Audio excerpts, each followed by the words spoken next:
We made it. We're in. 30 minutes delay. That was the longest short delay.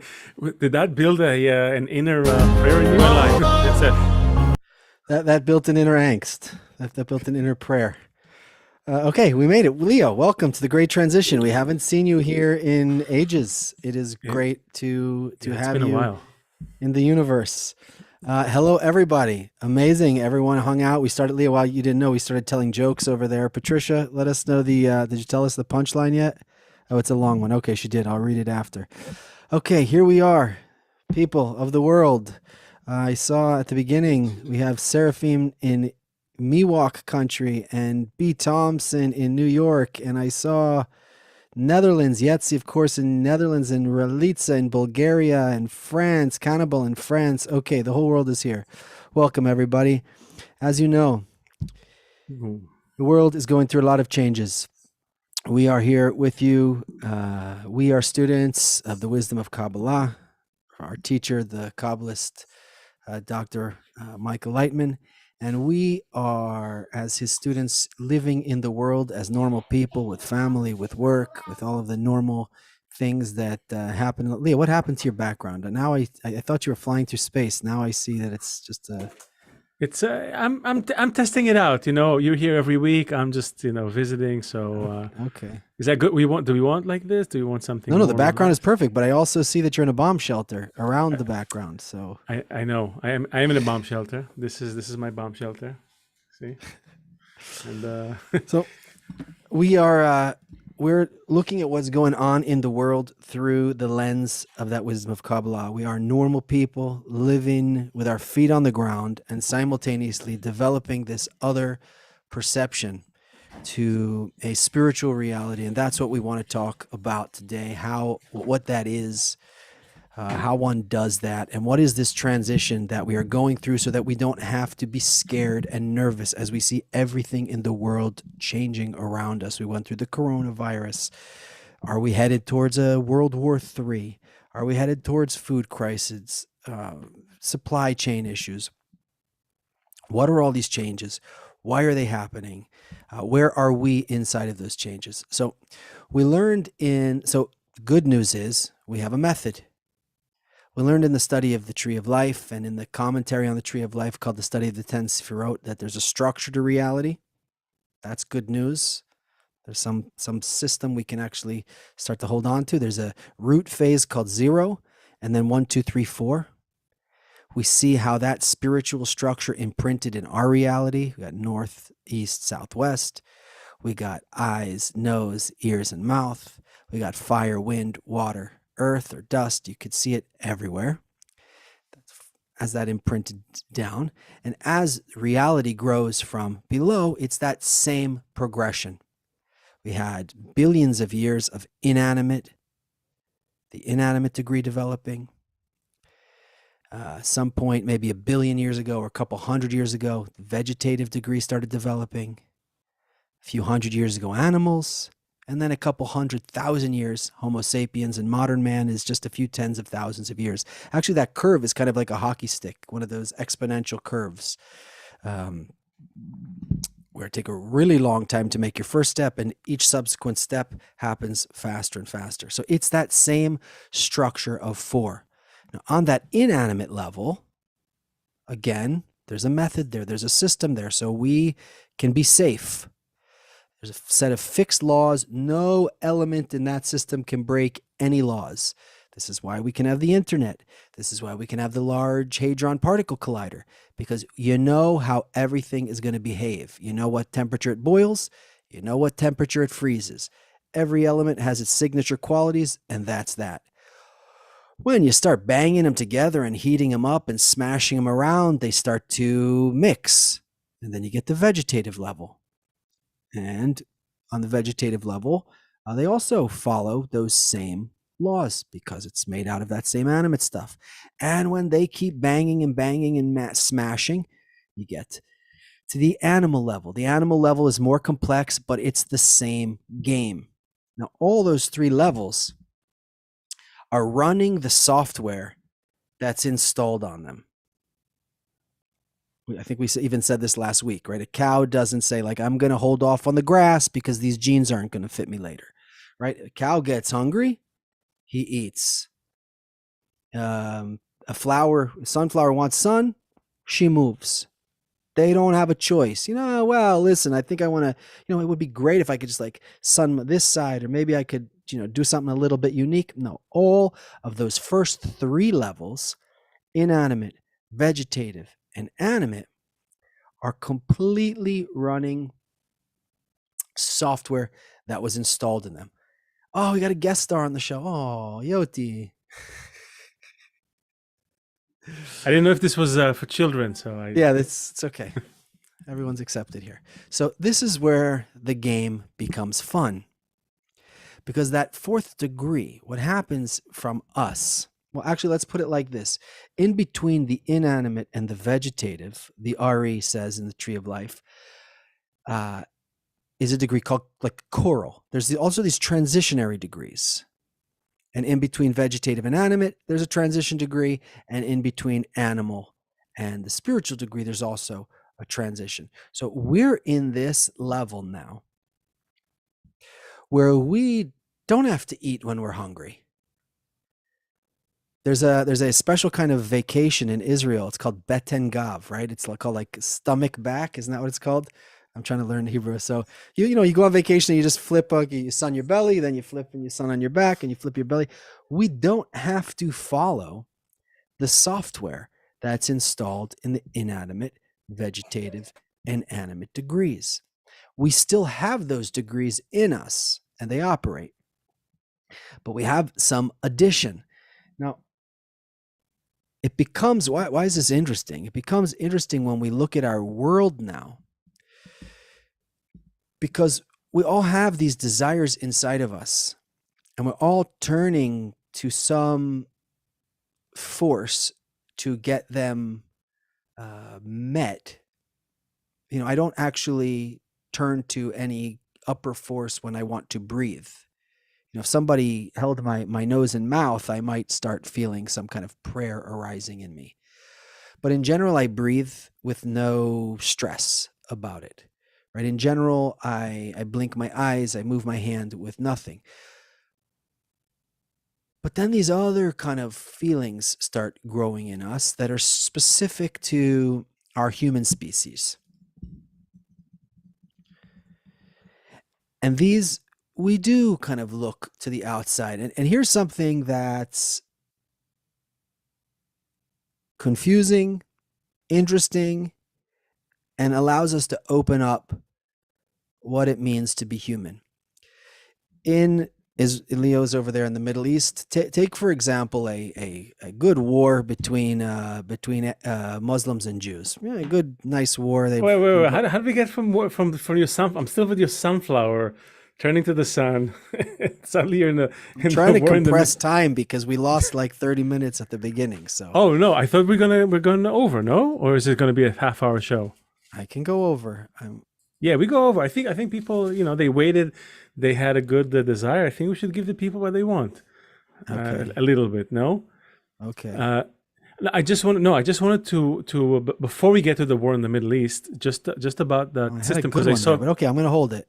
Yeah, no, just because I saw a question from Daniel. He's asking, so the tree has no choice but to grow as tall as it can. Humans can choose if we want to grow or not. No. So the answer is not. Is no. Anything that's on the still, vegetative, and animate has absolutely no free choice, right? They're managed by the system. Our body, all those autonomous functions in the body, as they're called in medicine, autonomous nervous system, heart beating, breathing, all kinds of inner mechanisms.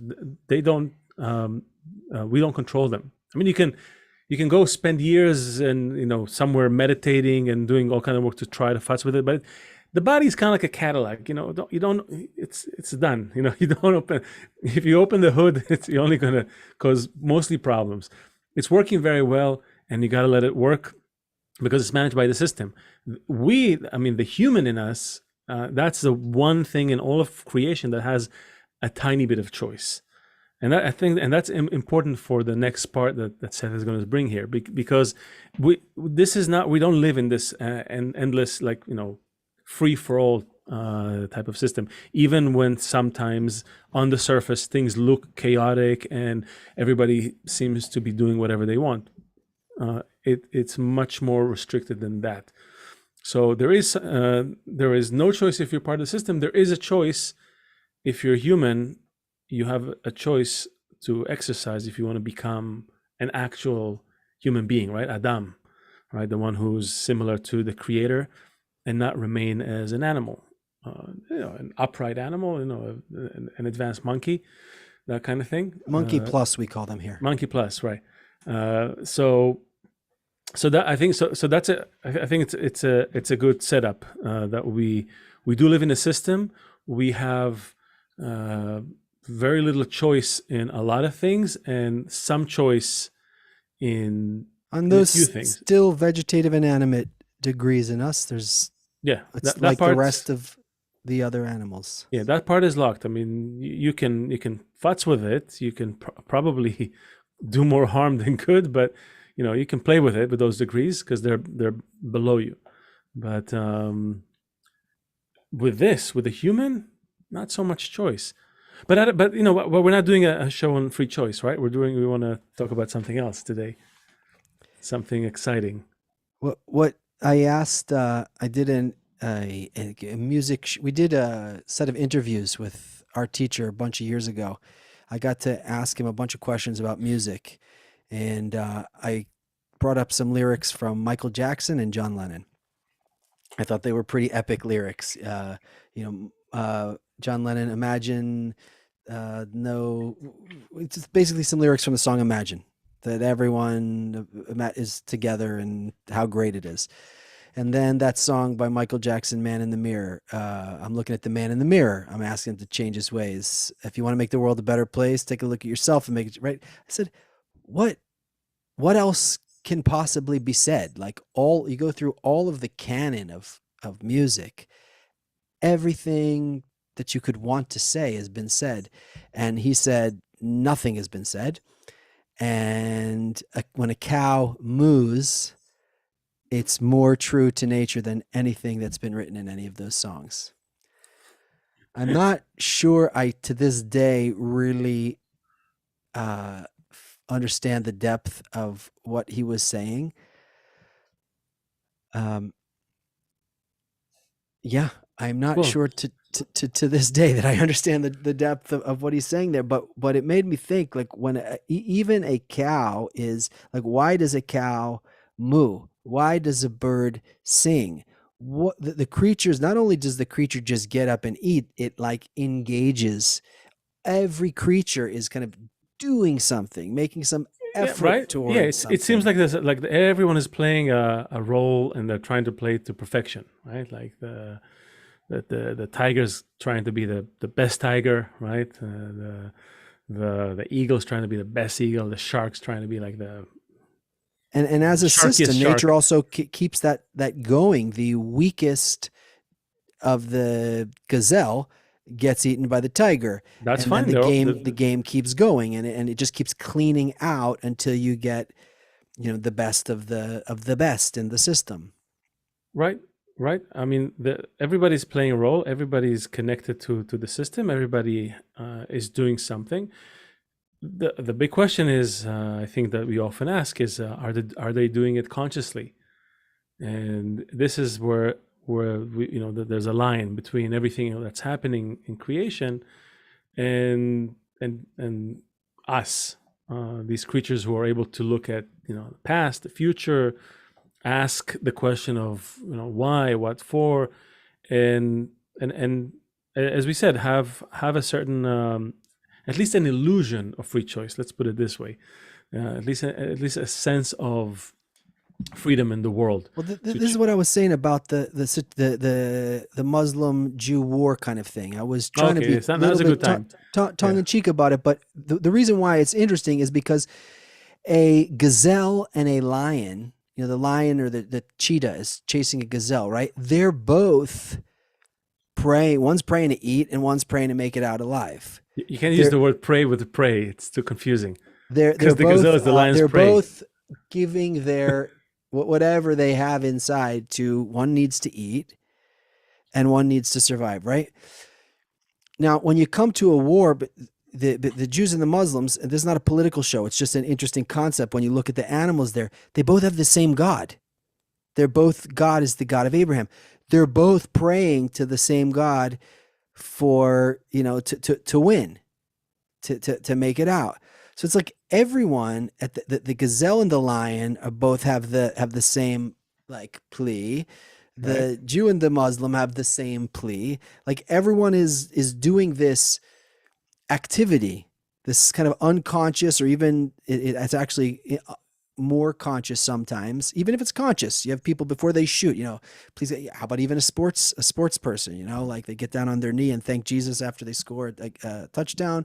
I've seen before a Madonna concert, they watch some video, they all like get together in a huddle and they ask that God will help them be a vessel of whatever Okay, in so now you're getting into the interesting part. So basically, if we're looking around the world, men, I mean, go back as far as, I don't know, Neanderthals, right? When they start to take their first steps into the wilderness, they develop a certain relationship with nature that doesn't really exist. Again, doesn't exist consciously. I mean, I'm leaving the sunflower that wants to get the best ray of light, and the gazelle that wants to live, and the lion that wants to eat, and all those things. Let's put them aside for a second. Let's just talk about us. I think there's plenty to get confused about with us. So from those early days, people wanted to have some relationship to nature, right? To this thing around them, and try to figure out how to get the best meal at the end of the day, and how not to get eaten by a lion, and how to and if someone was injured in the battle with a mammoth, how they would do better. People had developed all these ways to relate to the system, right? So you started with I'll bring a little offering to this big rock, or to this tree, or to the spirit of the mammoth, whatever it is, right? We're developing these relationships that we think that if we do something, if we act a certain way, if we will it a certain way, then something will go our way, right? That kind of thing. And when you think of the world, when there were, I don't know, about 1 million humans alive, you figure, well, there's plenty of room for everyone. Everyone can ask for something. It's okay. I mean, what's the worst that can happen? Everybody asks for a mammoth meal at the end. Fine. So God gives them 1 million mammoths, and it's done, right? But then when humanity started to expand, and you start to get a lot of different humans, and they're starting to interact more closely, and they're starting to be at odds with one another and start to wage wars. We're getting to that holy war that you're talking about. Suddenly, this group is asking for the upper hand, and this group is asking for the upper hand. So whose side is God on, right? And then he said, well, this group, they sacrifice a really big cow, so maybe this group is going to be, favored by the gods, but this group, they sent, I don't know, Zeus. Yeah, Zeus to help them. Yeah, they built a nice temple for Zeus, so maybe Zeus will help them. So, as funny as it sounds, we really went through thousands of years of recorded history with this intuitive relationship with the system, and I think up until the Age of Enlightenment and the Industrial Revolution, and where people felt like we're back on the horse, like we're starting to regain I our. don't need to ask help from outside. Exactly. So we are like, fine, okay, you can go to church, you can do this thing, you can pray, but here in the developed world, we don't need to ask anything of nature. We don't need to yield to nature's whims. We're gonna call the shots, right? We're gonna if I need to bring water somewhere, I make a dam and I divert the water to where I need build a pump, and I get a turbine, and I get electricity, and I have the lightning bolt. I I don't can need make a whole Zeus. city in a desert in Las Vegas if I want, or in Exactly, right? Israel if I want. Yeah. Exactly. So we're getting into this period of a bit of an ego trip. Let's face it, where where everyone is basically thinks that they can get whatever they want. Now, again, I think for a while it was going well, as long as we were not too much at each other's um, necks. It was fine, so we ask for those, for these kind of things from the system. These people ask for these kind of things from the system. We all ask in our own way, in our own place in the world, and it's fine. But then comes the 20th century with this, world war, right? Suddenly the whole world is engaged in something, and and once again this question of, okay, so whose side the nature will be on, or the creator will be on, or whatever upper force is up there, right? Who's going to win the war? If we both ask very, very nicely of the system, shouldn't we win the war? I mean, they won last time. Maybe it's our turn to win the war this time, right? So, on the one hand, Seth, I feel like it's such a funny topic to bring up. If you bring it anywhere outside of a religious setting, like a church or a mosque or a synagogue, if you bring that outside of, people look at you like, it's a kid, still praying to Santa for his gifts. But on the other hand, you can see that it doesn't go away. People have this intuitive desire to ask for something all the time. When you see it a lot, if suppose I start doing well in business or something, or suppose I meet somebody like a great partner, right? And my life starts going well. As long as I'm able to win in life, I really don't have anything to pray for. But when I get to a point where I don't, where I have a crisis, there's a stock market crash, something happens to my business, God forbid something happens in a relationship, then what we have going right now. No, finish your thought. I'll bring up what's happening right now. When something feels like it's out of our, it's bigger than I can deal with. Like, I can run my business, I can do it, but something happens that's bigger than I can control, and then not such a big guy anymore, eh? Right. We really become reduced and feel very small, and we turn to. Right now we have this case. We have a very close friend. He's got a few kids. His 3-year-old son. Suddenly, in a matter of 2 weeks, he went from like some rashes, a little stiff neck, whatever, to a brain tumor, and he's now, as we speak, as we're having this podcast, he's on the operations table. He's in a 10-hour operation. It's still going on. It started at noon Israel time. It's still going on, and you sit there with his parents, great friends of ours, and that's the sentiment that they brought up as well. It was like, you feel like there's nothing you can do. Like, you can't. There's not everything you thought you were able to do for your kid. You can't. It's out of your hands. And those moments bring up a natural, you could say, cry for help. So I don't want to dwell on it. I don't want to bum people out. But the question is, what's up with all those, pleas, all those cries, all those requests? I mean, forget about an individual who's having some personal issue like this family. You have once a year, you have millions and millions of Muslims congregating around the Kaaba, and you have several times a year, you have hundreds of thousands of believers go, and meet in the Vatican, and in Israel you have the wall, the Wailing Wall. It's full of probably millions of bits of paper with very specific requests. What's happening with all those things? Did they all get granted? Some of them, none of them. A certain, so that's really nice, but I'd like us to draw some kind of line here, because we opened up the show talking about that we're in a system, when you talk about prayer, even I'm studying now for many years already, but you start to talk about it and I start to come back into this hocus pocus zone again. I start to even feel, because it's how society thinks about it. It's how we're kind of brought up socially. Gets back into that hocus pocus zone.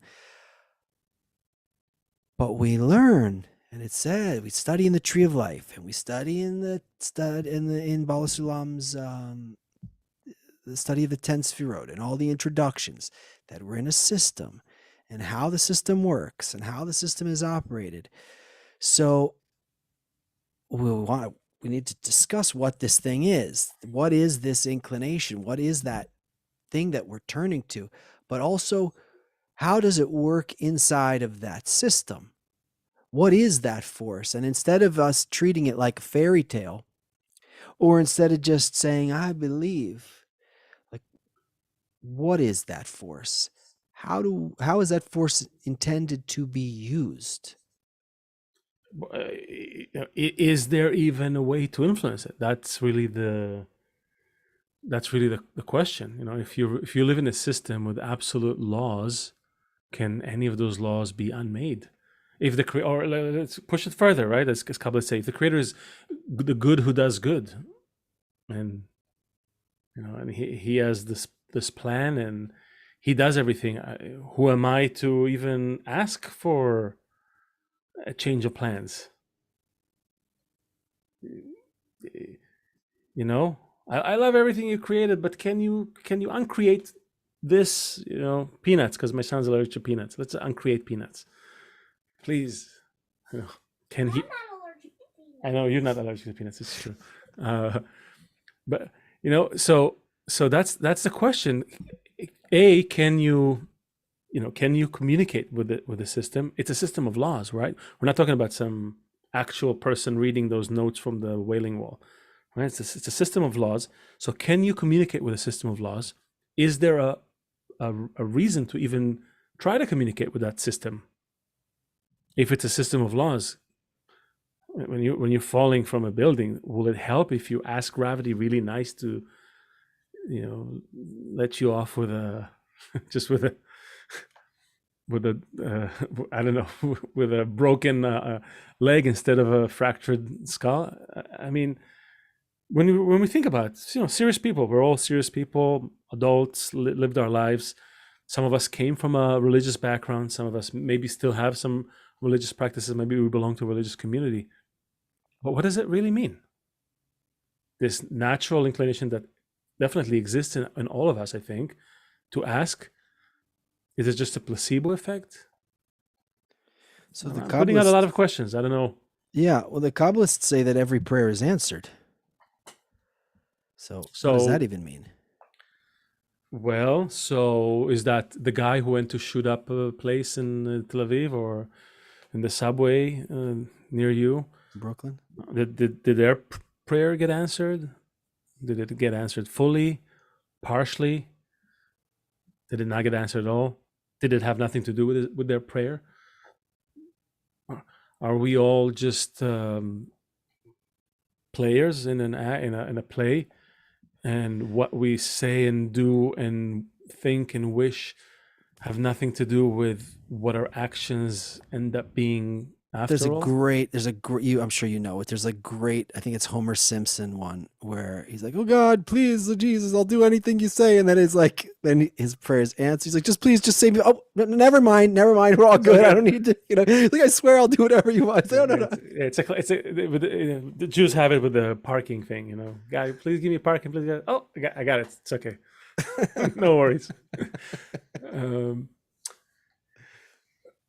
so So those are the questions. Do we want to answer them? What is the custom in the show? Are we just leaving people hanging on cliffs, or we No, what we want to do, we want to actually come to the discovery together.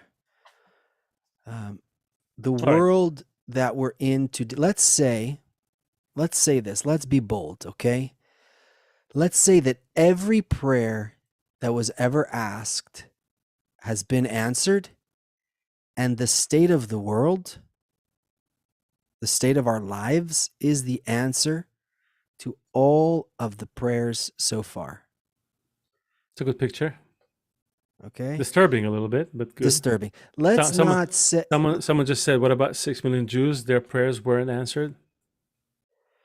Okay, you could say 6 million Jews. I think Stalin killed 100 million people, and I think in China there was No, also I tens. think they were making a point about our prayers ever answered, right? That's the, and you say you just painted a picture. Well, let's assume it's a good. I like it. It's like in math when you prove something by negation, right? So let's assume that everyone prays and everyone's prayers, all the prayers are answered. Okay, let's kind of assume Okay. across the board, Okay. and then the result is this. Yeah, You know, that's exactly on the brink what, of World War III. that's what the Kabbalists are saying. And so, can we? Okay, so what's the Well, in math, you do that. You look and you try and figure out where is. You try and say which variables here can I rely on, and then which is the one that's, or which, I'm not a mathematician, but I get the concept. Which things in this equation can I rely on, and which one is the one that's making it shift, and then that's the one that we're solving for. So we know that's still vegetative and animate. There's things that we know. It's part of the structure of reality. That's why I want to stick to that. There's things that are not changing. So let's find the thing that is changing, and that's the place. So if every prayer is answered, and the world, the way it is now, is the result of our prayers. So maybe what we think that we're praying for, we're confused about. Because if we were, it's that Homer Simpson thing. Like if you are trapped in a basement and you say like, please God, I'll do anything, just get me out of this basement. Now you get out of the basement and now you have 40 years left to live your life, and you're like living homeless on the street because you didn't think beyond the basement. Right? Everyone's like, please just make me rich. Okay, well, if you want to be rich, there's maybe the first thing. Okay, you're putting out a new point. You're confusing our first point. Yeah, I do that, which often. I like. No, I like it. That's why it's helpful to have friends like you. You're saying that you're saying, well, the prayers are not good. The state of the world that we see as a result of these prayers, then they're not good prayers. I didn't say good or not good. Yeah, no, I'm saying that's what I'm doing. Like with it's. I mean, you can say a volcano is not good, but nobody made a volcano. It's just that's what it is. Okay, so but you're saying that the issue with prayers is that they're incomplete because you're only asking for one thing, but because everything is connected to everything else. What I'm saying, I'll tell you what I'm saying. What I'm trying to say anyway, is that we don't know what we need, and even more than that, we don't even. There's an expression. There's something that you know. There's something that you don't know, and then you don't know what you don't know. Also, okay, now you sound like Donald Rumsfeld. Donald Rumsfeld, remember this guy? Yeah, Secretary of Defense. I think my son fell asleep, so I can say it out loud now. And you know too with your kids. Let's talk about something that's right before our eyes. It's easy because the world it's a big one. It's a big equation. It's going to be hard to prove things, but let's talk about things before our eyes. So you have a kid, right? So if your kid wants something, and he comes and he prays really, really good, will you give it to him? Daddy, I really, really want a gun. No, but I'm like, why? Are you crazy? No, but I really, please, I really want. Will you give it to him if he prays really, really good? If he was a really good boy, if he left you $100 bill by your bedside, will you give him the gun? Probably not. If you're a sane parent, right? So why won't you give him the gun? It's not good for him. It's not good for him. It's somehow, will have an adverse effect on his development. But if he came and said, please, I want this new, I want to get a subscription to this new YouTube channel that teaches you how to solve complex math problems. Please, can I get it? And he's into math. Oh yeah, sure. You might give it to him, right? Because you think it might be good for him. Or you said, I want a gym subscription, right? Let's make it easier. I don't know. Everybody's into math. right? So you'll give him the gym subscription if you can afford it and all that, right? You'll give him. He doesn't even need to pray that hard, but you may still let him ask for it, right? Pray for it, because you want to have a rapport with him. If you just left money on the dresser and he could just do whatever he want, it's not so, right? So the prayer, there's an ask for something, and that has to be determined if it's good or not for the development of this child, and also the act of asking, right? The connection with you, the parent. You agree with me on this? I'm with you. Okay. Oh, we have an issue that we didn't solve yet here, and that is when one of us goes to look at the chat for a minute, the other one can't tell, thinks he's not paying attention for a second. So I was just checking the chat, so I'm back. Okay. No, but I think this is a good point, because I also by speaking about it out loud, it suddenly becomes very clear to me as well that if kids ask let's say in a normal functioning family environment, if your children will ask for something that is conducive to their growth, to their development, mental, cognitive, emotional, social, right? We're likely to approve it, to support it, to pay for it, all that. And if kids will ask for something that is not good for them, we're likely to not approve it, no matter how much praying, let's say. Okay, so I'm cut to the chase. Okay, well, so I'm positing that maybe we live in a system, and if we ask for something that is beneficial to the development of the system, not even me, because we're all interconnected, that we established already before, right? Many episodes ago. So if we live in an interconnected system, and what I do and where I go and how I think, speak, and act influences everything in the system and also back at me. So we are all this kind of one big organism. And if we ask for something that is conducive to our development, boom, get it right away. You have to ask it for it, though.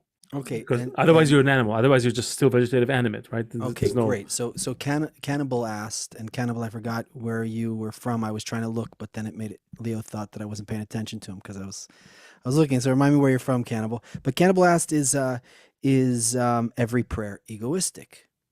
Oh, okay, good. Yeah, that's a good question. What do you think? Okay, so here's the thing. If I am okay, let's say I pray for something. I pray for money. And I pray good, and I want to just do good things with the money. Okay, best I can. And then the doorbell rings and someone delivers money for me, right? God is good. God is great. Actually, I had someone who tried to sell me a Jeep like that. She's like, "Oh, the exact one." She was very into prayer and everything, and she kept trying to sell me based on prayer. This is the right Jeep for you. So, am I, Cannibal, any different? I mean, I wear clothes. A cow doesn't wear, or a lion or a gazelle doesn't wear clothes. I live in a house. I have a microphone. But besides just being a more complex version of that animal, if I want something and then I get it,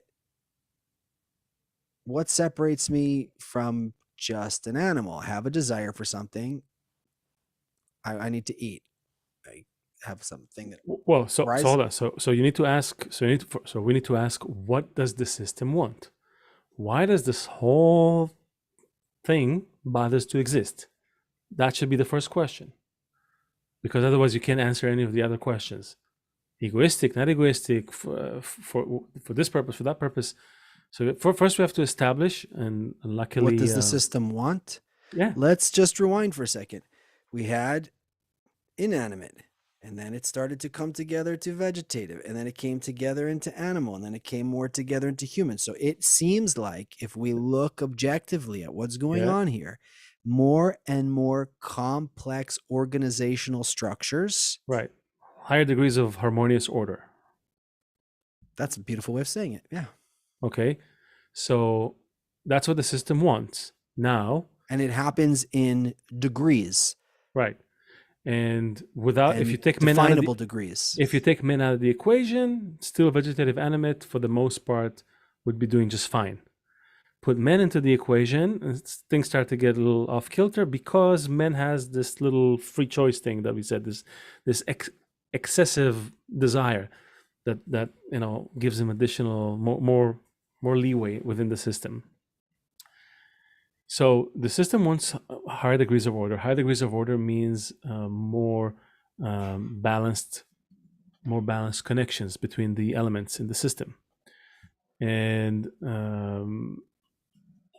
and uh, and so we see that the system brought us all the way up to humans, and was doing this thing beautifully, right? Without involvement, without conscious prayer, without conscious. I'm not talking about this unconscious, instinctive prayer. Okay, I'm talking about the conscious, right, formulation of some sort of a plea to the system, right?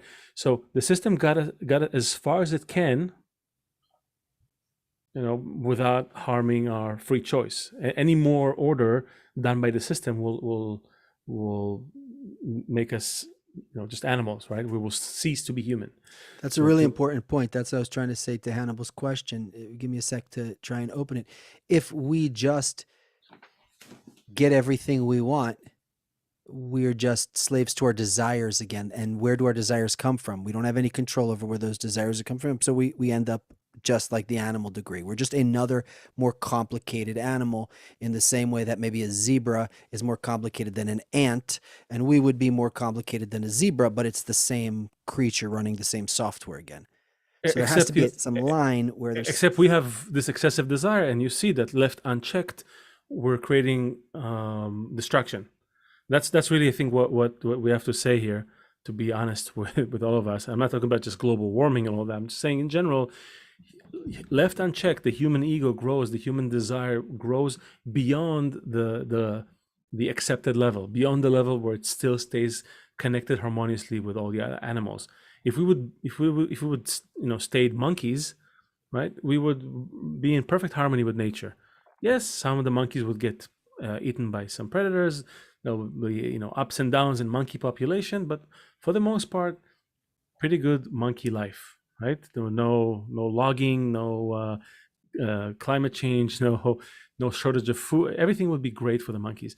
But you grow the desire a little further. You produce a human in the system, and now this excessive desire is wanting. And so if you don't bring that higher degree of consciousness, if you don't bring that awareness of our place in the system, it's just gradually going to eat itself. And that's what we're seeing in the world, right? This constant desire for fulfillment, even at the expense of others, even at the expense of myself. A little bit like cancer. You're not happy. No, I'm searching for the leap. I'm searching for the leap. The leap is right here. If anyone who's listening to this podcast is already on a step higher than that, because they're already questioning their existence, where we came from, where we're going. They're asking these questions. They're opening up to the possibility that, yes, there is a higher degree of existence, and it means to be working with this excess desire consciously for the benefit of others. Here. Okay, don't tell me about things I can't understand yet. Here's the issue that I have. Okay, I know, I'm going on stage for concert. I'm asking God to be with me.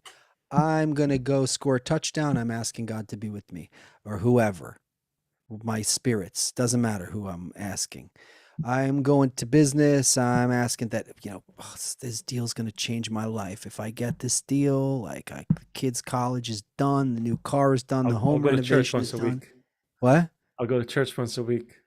Whatever. It doesn't matter. Just that if this deal goes through, please let this deal go through. All my financial problems will be over. What I'm still stuck on, what's still what brings the need for this wisdom, and what I want, what I'm trying to squeeze out of this fruit here, is I we don't know what we need. The whole concept of like, what does the exile in Egypt do? Like, what does it mean to, like, we don't know what what to pray for in order, like, if everyone's prayers came true, this is what we got. All of those desires We're back to that bashing picture. into each other inside of a system, and this is what we got. So how do we ask for something? You could, well, fire wants something and water wants something, and they both get it, and you get steam, because when those elements come together, there's fixed laws. So how do all of these billions, Yeah, finish the thought. How do the billions? how do these billions want something that they don't know that they want, but it's really what they do want? Okay, in other words, remember we said we wanted to prove something by negation. So we said, well, if everybody's praying all the time, and everybody's prayers came true, and this is the world we got, then something is, something's terribly wrong. And just like the parent, you wouldn't give, right, guns to your kids, otherwise there'll be shootouts, and everybody's, it's not going to be good. So so the assumption is that none of the prayers are getting answered. And what we're seeing is simply the unchecked development of the desire to receive for itself. That's what we're seeing. Maybe there's some prayers in the system here and there. We're not even aware of it. There's the whole thing about concealment. We're not going to get into it right this second, but it stands to reason that we're probably asking in the wrong way, or asking for the wrong things. So here's the secret sauce. And this kind of goes back to Cannibal's question, I can only ask for what I know that I want.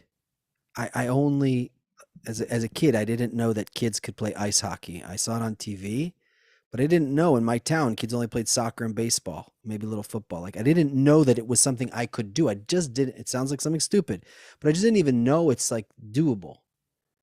Then I went to another town. I was visiting a cousin or whoever it was, and I saw kids playing. I was like, whoa, like, I just didn't know. It was out of my tiny little world of a 10-year-old suburban kid. As big as I can dream, as much as I can hope, I can only dream for and hope for what I could possibly feel. Here's the magic. In the same way that hydrogen and oxygen found a way to come together through time, and they created water, and in the way that different molecules came together and created organ systems and then created a creature, if I, this person here, this monkey plus, as one cell in the system, as you, this fine specimen over here, as another cell in the system, very fine specimen in the system, if those two cells in the system can come together also and desire something together, can make that yearning together, According to the law of the the system. same law that's organizing everything. Right. So that's the Well, key. actually, and Rabash said it too. It doesn't even matter. Like in the mafia, there's a power, even if we want to do crime, actually. There's a power. I mean, the Nazis had tons of power. Even if we want to do something evil or negative, if we come together, there is still a natural force in that. But what we're talking about is going with the force of creation. Right. And if those forces, if we can come together, then the prayer, right? But on my own, I want money for me. I want whatever I want. But if we come together, there's no way you could have determined that water would have come out of hydrogen and oxygen. You can't.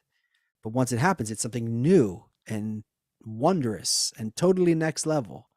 And the connection between us and our desires gives birth to something new and wondrous and next level. That's what I want to understand, how that happens.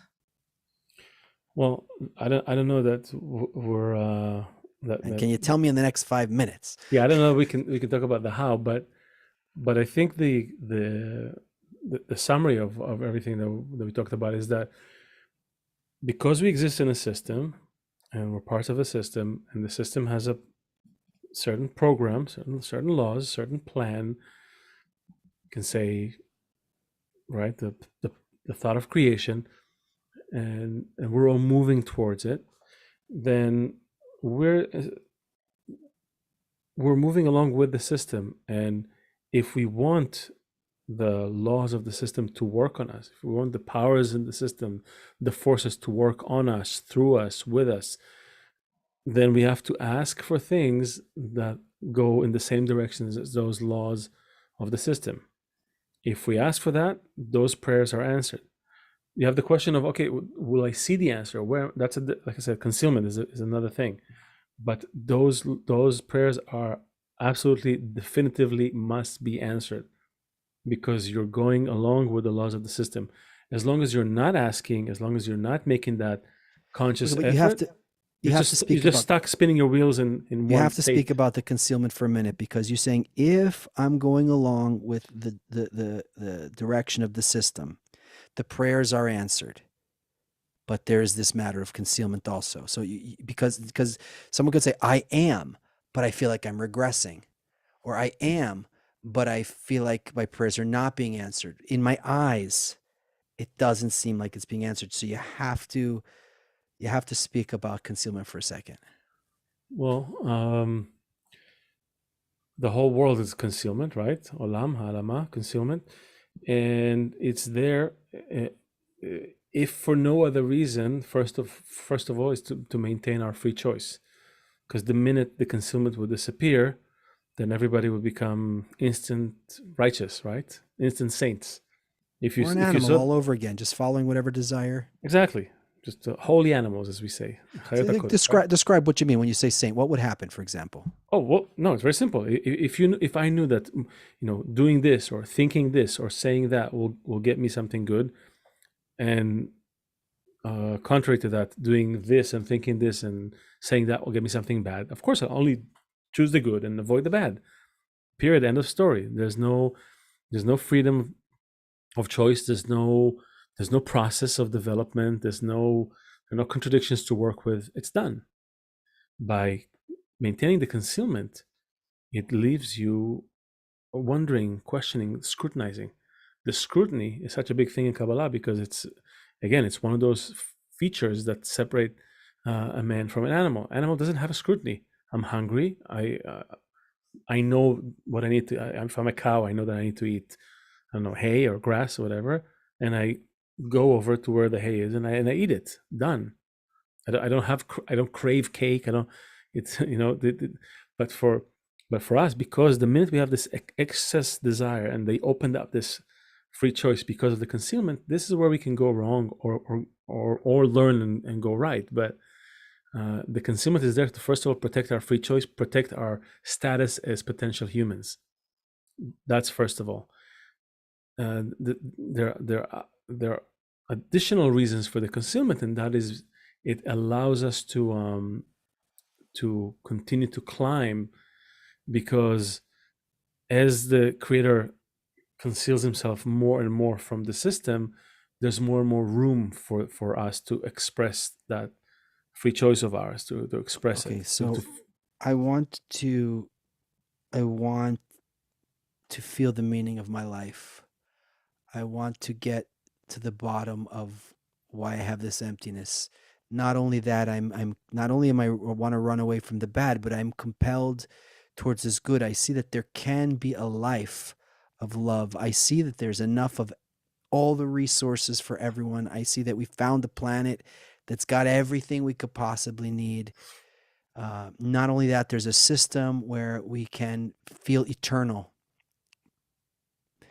And I understand also now that I need to go with the flow of this systematic process of development, and that I do it with the others and we connect together in the same way that molecules connected and created something. We're going to do that. And I also understand what you said, that if it was totally revealed to me, I would become back to the animal state, because I would just follow any pleasure and I would run away from any pain. I'd just be an animal all over again, right? Right. That's it. That's the No, whole. no. Okay. That is the other half. I think that's the half we conclude with. I think because that's Okay. really the good part. To just, I mean, this is a fine puzzle that you described, right? You create these degrees, and then one degree you leave it some extra freedom, and you let it bumble around until it realizes, oh, I gotta ask for this, and then this will have. You can say that through trial and error, give or take 6,000 years, we'll figure it out, right? We'll go through enough pain, enough war, enough suffering, enough futile interactions with the system until we finally get out. Oh, it's about this. And we see, scientists are writing books about connection and about our connection and interconnected nature and how our consciousness is affecting everything and the power of thought. And like, it's in the ether, right? Give it another 100 years, we'll get it.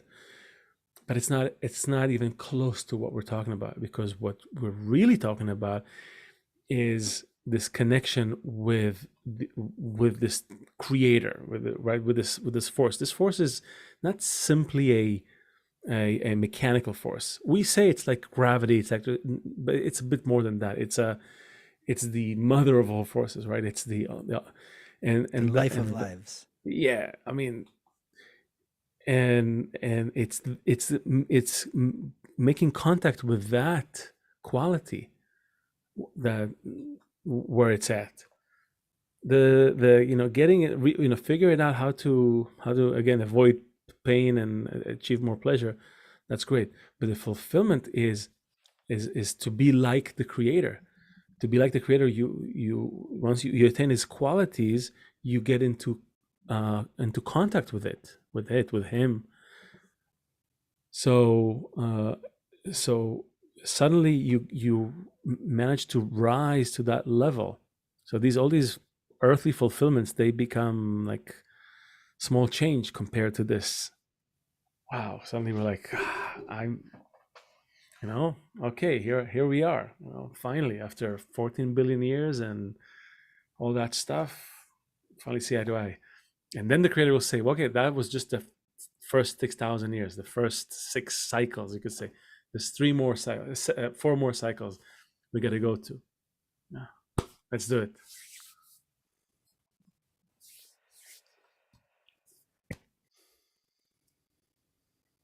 So what we don't know, this prayer, what can we call it prayer? I really wish we had a better word. Yeah, I know it's kind of been bastardized by the religious institution and superstition and all that. But it's I also had this kind of a knee-jerk reaction to that word when I first heard it, growing up in Israel, not wanting anything to do with religious stuff and thinking this is all superstitious, and it's it points to someone's smaller intellect and all those just bad things associated with religion. But when I heard the real meaning of that word in Hebrew, which is like it's a reflexive verb that you apply on yourself. You scrutinize yourself. You judge yourself. You incriminate yourself. Even it's the same root, right? As to incriminate someone. So it's suddenly it's getting a whole other. It's like, oh, okay, this is some form of a personal relationship that I have with me, because we didn't even talk about the mechanics of it. Like, so what does it mean to ask what the system wants? It's not so simple. Well, yeah, Again, that's it. How do I know? That's what I mean. I want to do it. I'm sold. Okay. Great. I want that goal. Next right? episode. I want.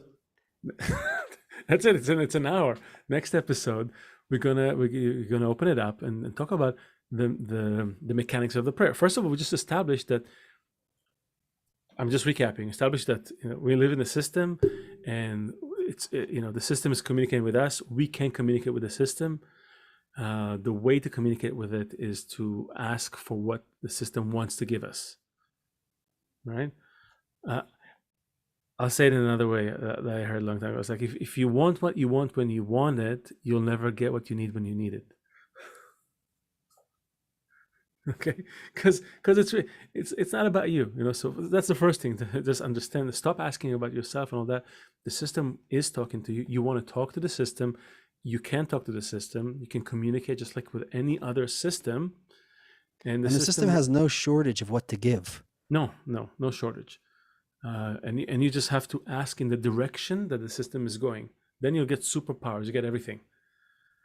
But what does it mean to ask in that direction? What are the mechanics of it? Can I just say it and it's done? No. What is asking? Oh, it's something inside my heart. How do I work on that? This is for next episode. Well, it was wonderful to have you here. A true pleasure. I hope that you will join us more often. I don't know. We're gonna have to. I know you're a busy dude, but we have to turn this into a foursome instead of a threesome going forward. I hope the 30-minute wait and the ensuing prayer was at least well worth it. I don't know. Do we have the technical ability to play a song to leave, or we just do a hard stop here? No. Are you kidding me?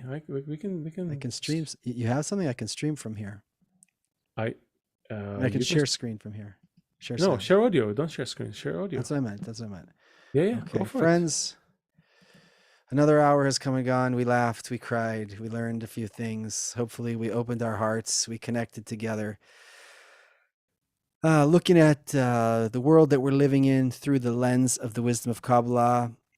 Thank you so much, Leo, for being here with us. To everyone who's celebrating any holidays that you're celebrating, I hope you have a good time with the family, with the friends, with whoever you're with. And hope everything is good with Asaf and Chris, who had things that they must deal with this week, but we hope that everything will be great and we'll be back together again next week, Thursday, 2 p.m. Eastern. Big hug to everyone. See y'all soon. By the way, before you close, I just got a report from the hospital. He's out. It's much better than they even thought. So thank you, everybody. Even that little extra push we gave here helped. Thank you, everybody.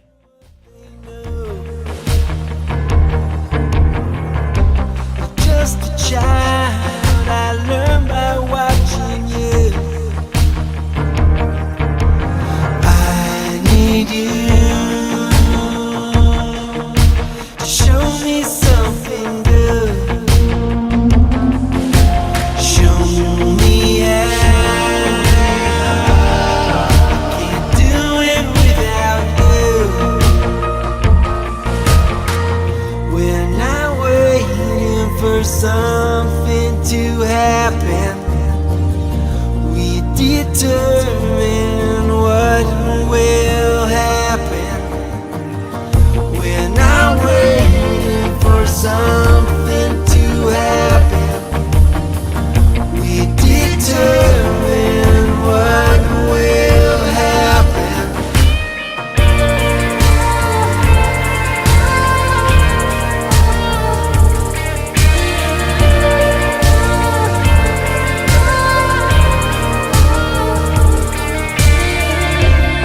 To belong, to come here as a friend.